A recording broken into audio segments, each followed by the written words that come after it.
All right. Why do I have my calendar up? There we go. All right. So I am not sure what I want to do right now. I've only got about 30 minutes. I have exactly 30 minutes from now.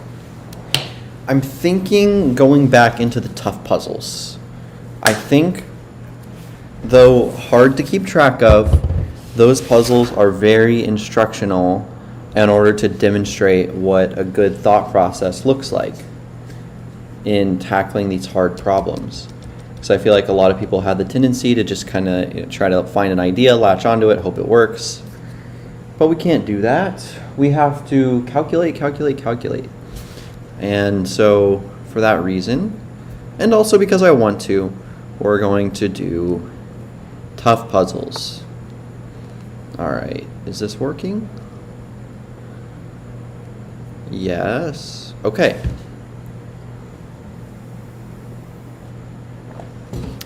So black to move here. This puzzle looks very simple. I think we just pinned a win. And this is actually a killer pin.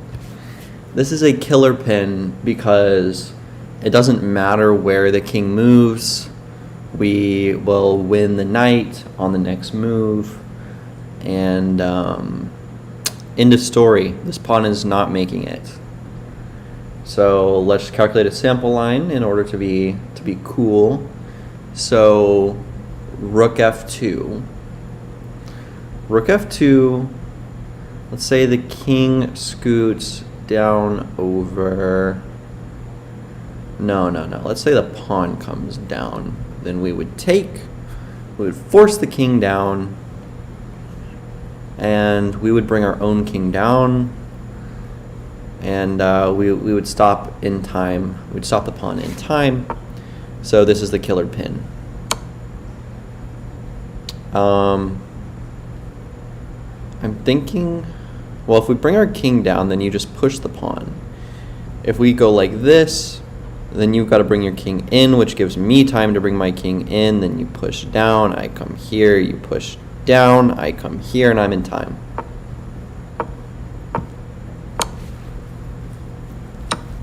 Wonderful. Absolutely wonderful. We're approaching, actually I'm not even going to say that. Not to jinx anything. So, alright. Another simple endgame.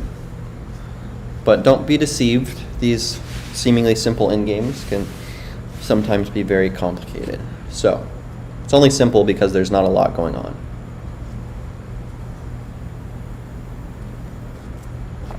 All right.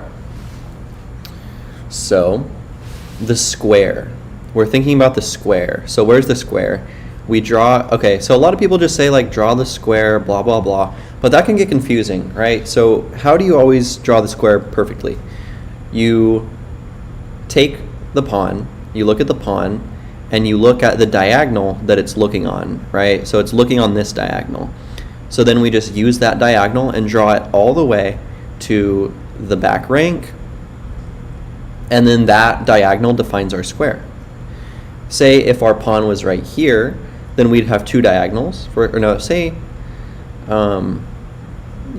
the pawn, anyway, we always draw into the diagonal that is closer to the king.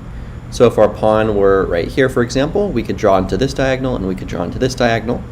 We would draw into the one that goes toward the direction of the king and not this one. Okay. And furthermore, we wouldn't make a full square here. So we always got to touch the back rank. That's key. All right, so we're looking at the square.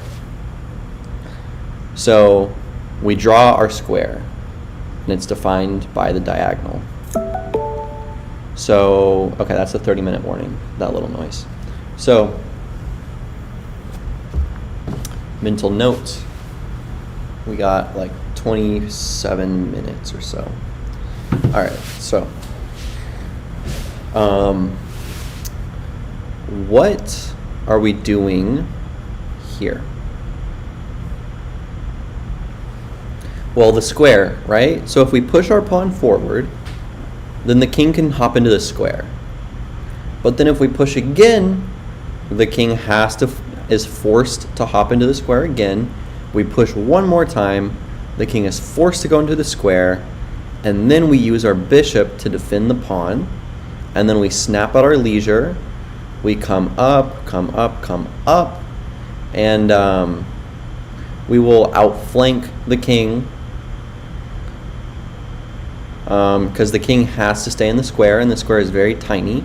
So we eventually outflank the king. If the king comes here, then we don't want to get stalemated.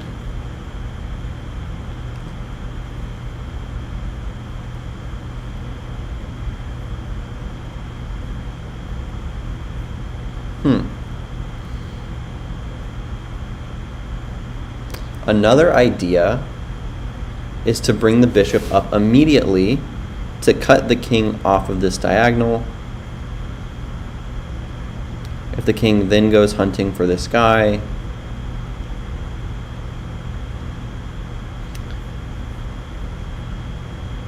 well, he'll never really need this diagonal. So we have to push the pawn forward. We've got to push the pawn forward.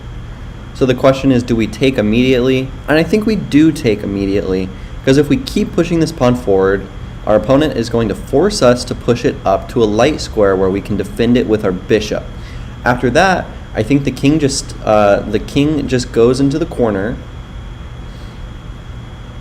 and it's a wrong colored bishop in game. Wait a second.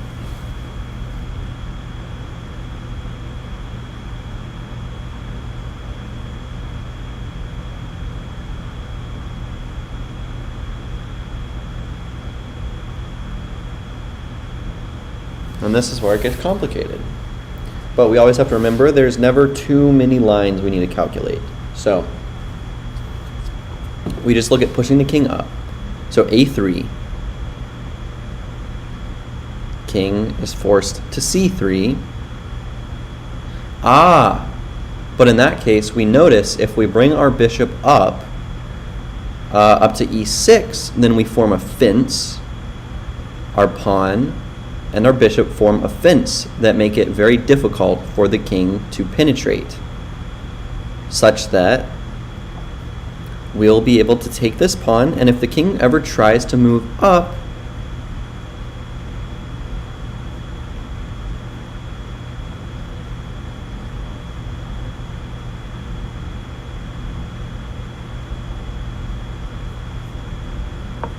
wow.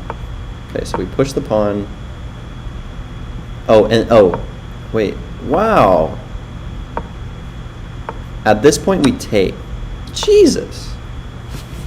Oh, we use this fence. There's another fence.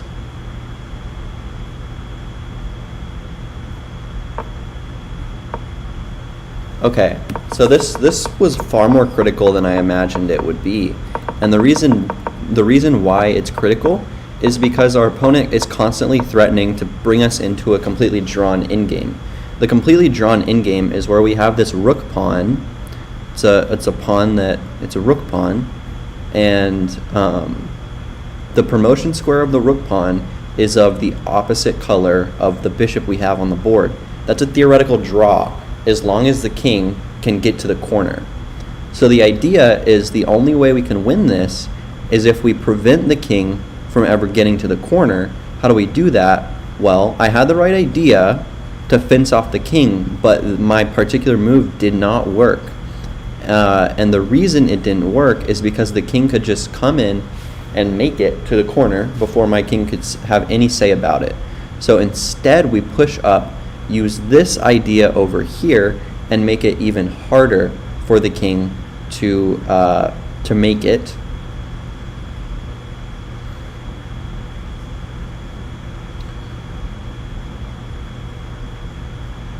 At which point we perhaps have time to bring up our king. No, actually, if that, then we go here. Wait, actually, let's bring this into analysis, because this is actually very tricky. This will be instructional for me. So the problem with this move king c2, bishop a2, creating that fence, king d2. If we take, king goes to, king goes to c2. Let's just say the king, oh man, Jesus Christ. Okay, king comes here, and we come up, then the king comes here, and the pawn is lost. Instead, by doing this, the king no longer has access to c2. If the king comes down, of course, we just push our pawn up and we win. If the king tries to come over here, then the king has left the square. Ah, that is the key thing. Once the king comes over, it has left the square. Then we push. And the king will not make it in time.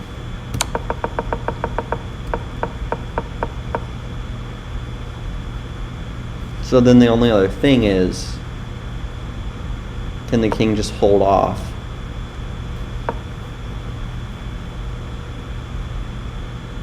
Oh my god, it's even deeper than that. The depth is that we put the king in a zugzwang because this pawn can't move, and literally anywhere that this king can move brings it outside of the square. And for that reason, we win. Because the next move, no matter what white plays, we will push our pawn forward and guarantee a promotion. So it's the idea of using our bishop to put the king in a zugzwang.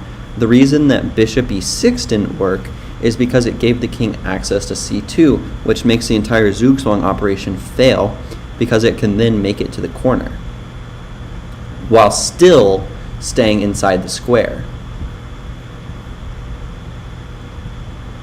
So c2 was critical. Okay, that was a great puzzle. And that is that's exactly what I mean by how simple positions can get pretty tricky. All right. So let's look at the chat. Okay, the chat is chilling. All right. So what am I noticing here? I'm noticing some mating ideas with the king. Yeah. So I'm noticing this idea, the queen coming into e4. And because our bishop's already doing a great job at controlling this diagonal, then we force the king back and then come in for a mate. So this is actually pretty simple.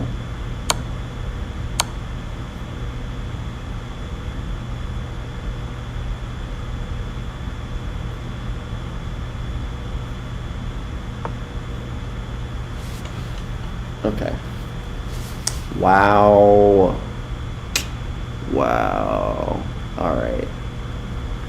This position, I'm looking at the white king, and I see how the white king has not a lot of squares available to it. Like, if we could make this move work, then we've won the game. So I want to see if it works already. Otherwise, we have ideas like taking the bishop. And this queen is out of play.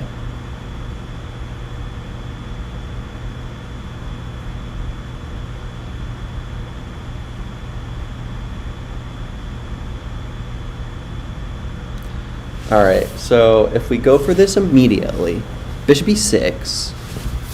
Bishop e6 comes with check. I expect our opponent to play. Oh wow, it might already work actually. And sorry, d6. It's not e6, d6. So bishop d6 check. Our opponent then has to block the check because they have nothing else to do with their pawn. So they have to play. They have to play f4. But after f4, we have e takes f6. e takes f3 on passant, which just ends the game on the spot. Because it comes with check. Then the opponent has to sacrifice their bishop on f4, and then we just take it back and we mate. So it turns out that this move does work immediately. Thanks to our friend en passant. Okay, wonderful. Oh, the tales of a weak king. The tales of a weak king. Yeah. Yeah. All right, so of course this king has one escape square, and these are the two squares that need to be controlled, so I am very partial to just going ahead and taking with our f-pawn. F takes g5, threatening this idea, just bringing our knight in, controlling the rest of the opponent's squares. We're chilling, we're doing good. I do not see any defense to this. Beyond knight takes g5, which actually still allows this move move up, then we take with check, king takes, and boom, fork city, baby. And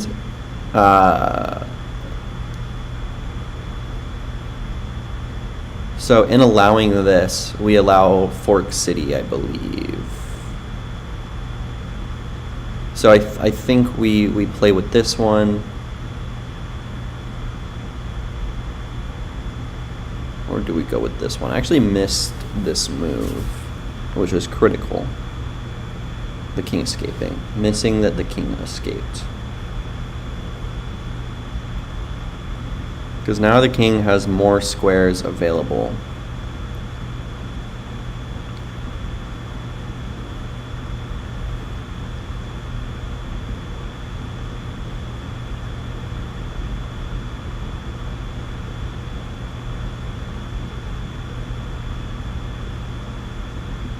Okay, so this move looks interesting. So knight f6, forcing the king to one of these two squares. If you come to g3, then we fork you. And if you come here, then we fork you like this.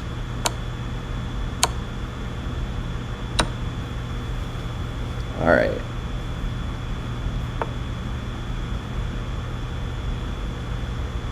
So my mind is immediately attracted to this idea. Looks very strong.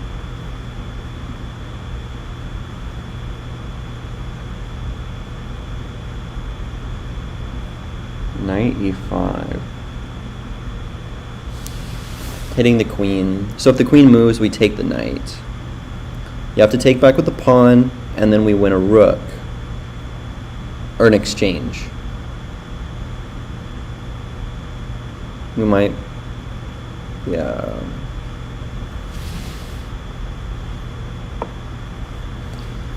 And then I think we just take on c6. Call it a day.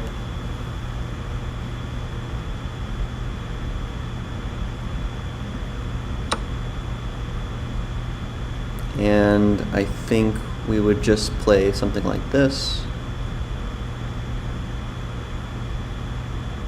Or actually,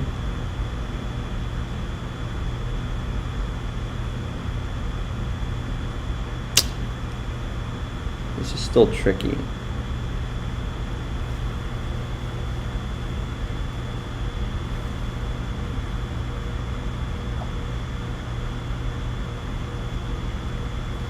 Alright, so let's play this. This seems like the most natural move. 95. So 95 check. This happens, then we take with the queen and the knight blocks. And we have accomplished nothing. Alright. So then we look at knight a7. Knight a7 takes.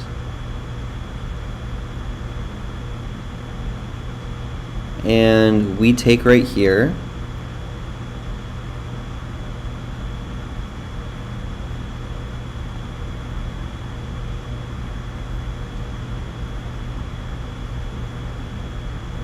There's also, wait, so after knight a7, a b5, queen, well, okay, knight a7, a b5, knight c8, just say ba4. Things are looking pretty bad. So after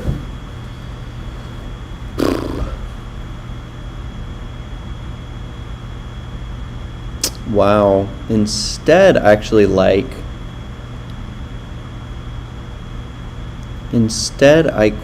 like knight e7 check. Well, the same thing might apply, a b5.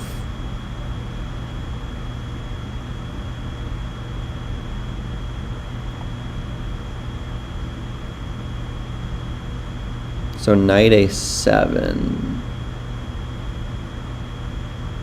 a b5,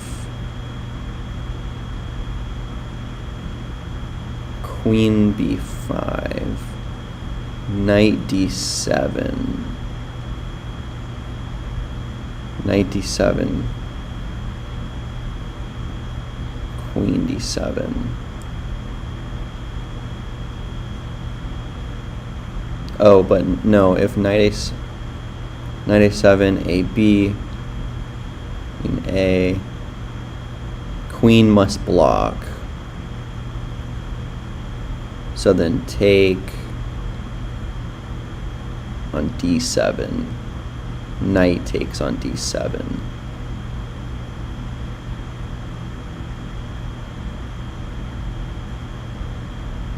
No, that looks pretty bad.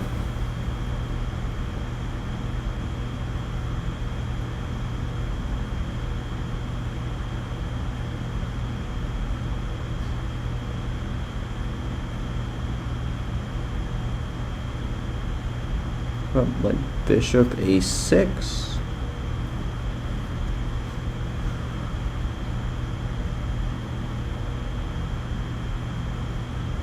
Okay, what about knight a5?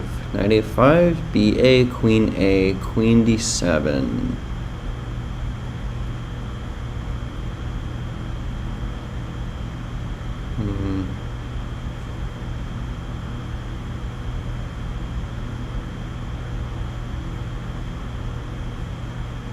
The knight blocks. Wow, this is far trickier than I expected.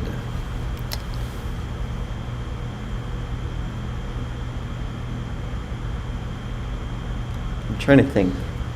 I've seen something like this a few times before.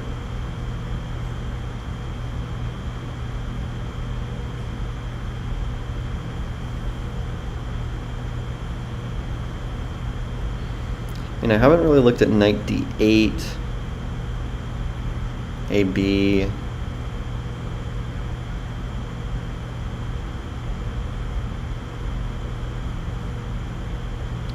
Oh.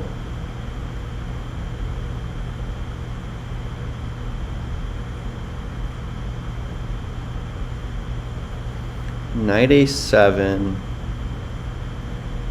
ab.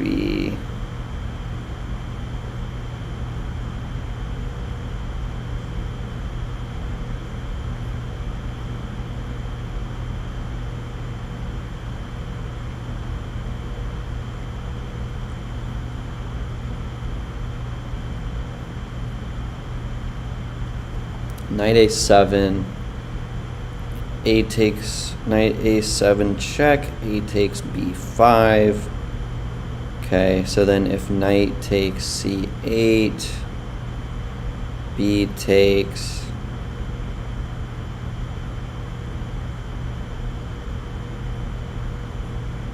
if knight b4 takes, okay, so if knight b8, A takes b5, queen takes b5, and if knight d7, knight takes d7, queen takes d7, queen takes d7, queen takes d7. The king is like almost mated though.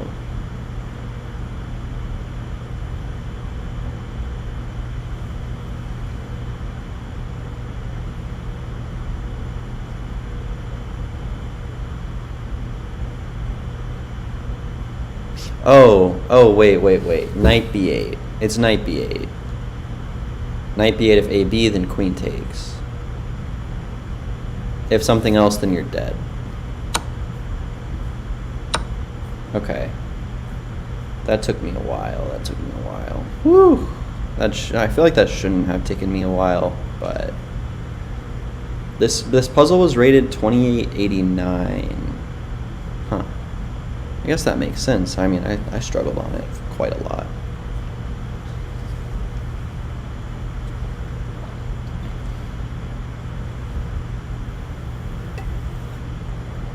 When it really shouldn't have been a struggle, because it was very forcing. But what can you say? What can you say?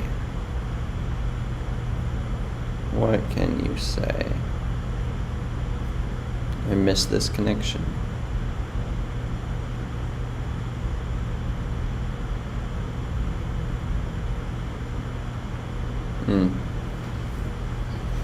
All right. But that is an accurate depiction, once again, of just pattern recognition in chess. Is like, you know, you've got a lot of patterns you have stored in your head, and sometimes it's kind of hard to get them to come out. So one thing that really helps them come out is just calculate. You know, just calculate. You kind of see more of the board, and the picture becomes more clear, and then all of a sudden, boom, I recognize, oh wait, like knight b8, and it actually even took me a while to connect the fact that the bishop had connection with the knight to the fact that A takes b5 would have blundered a rook.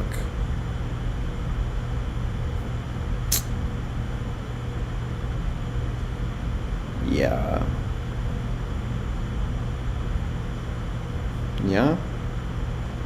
All right, I say one more because we're at 27.99, so we want to do one more.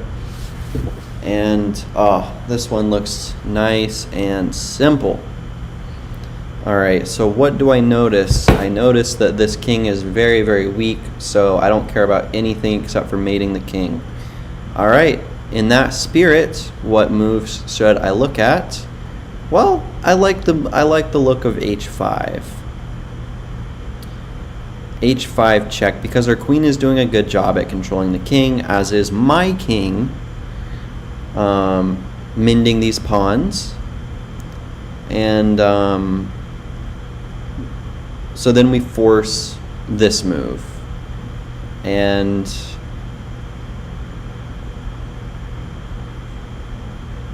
then we actually can, in fact, play this move. We might be able to play this immediately.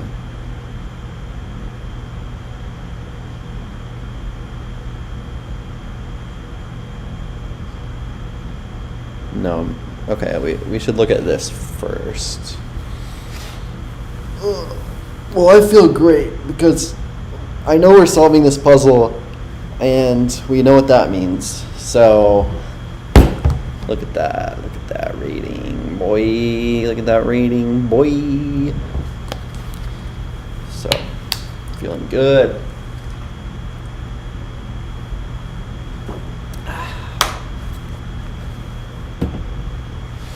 All right. So, we look at the king squares.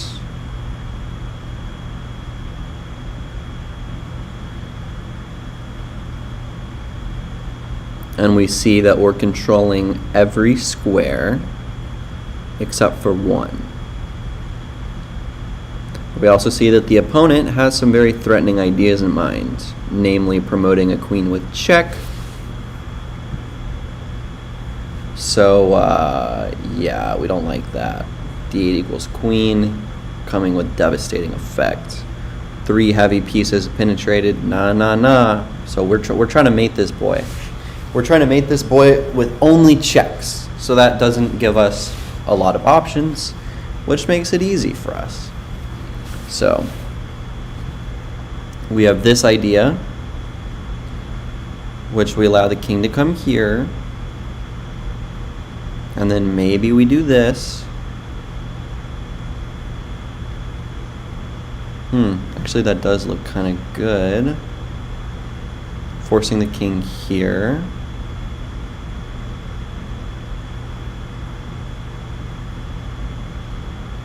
Nah, but I really wish I had this instead. So, yeah. So, I'm looking at h5. h5 to control that one last pesky square. So, h5 comes with check, and it forces the king off to h3. Great. So, what now? Well, if we look, we would see that knight c5 looks pretty, or sorry, knight f4 looks pretty good, but there's queen takes f4, queen takes f4, and boom, the opponent promotes a new queen with check. We're losing that. So that no good. Instead, what we could do is look at our other promising opportunity, which is so after h5, king h3, we would look at queen f5. Queen f5 gives our opponent very little option, because either the opponent extends their pawn outward to block the incoming attack with g4, upon which we would play queen takes g4 and the puzzle would end. Otherwise, the opponent can only move over to g3.